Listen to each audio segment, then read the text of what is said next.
Dino iki engko, guys. Dino iki aku nggak leren. Iki dino iki engko resik-resik terus iki. Soale sesuk wayah belian wedhus. Lek mbelah wedhus yo ning omahku kene iki. Besok wayah belian wedhus.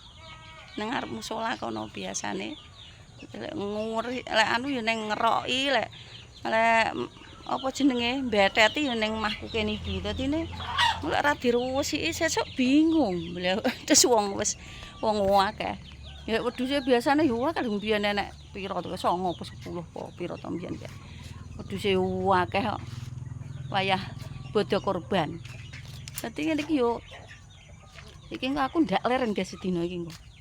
Sedina iki engko kudu bersih-bersih terus iki engko. Nah, maku kan kayu-kayu kan akeh guys. Nyepak kayu anu sak kandang. Dadine tukang nggih belian wedhus. Iki aku tas luru anu apa jenenge? Jeruk pecel ning buritan. Besok menawa kena tinggi anu rawon. Sapa-sapa sing gelem iki sesuk ben padha nggawa. Jeruk kumburitan jeruk pecel guys. Anu wae akeh mateng-mateng suwi ra dirai. Dadi sampai ceblok-ceblok ngene iki. Ning iki sesuk kan menawa enek wong arep yo an. Biasane mahku wong desa gampang anu. Iki wae pas gede-gede sampai mateng-mateng ceblok-ceblok. Di tak anu iki menawa sesuk enek wong gelem kena tinggi gaya anu. Gule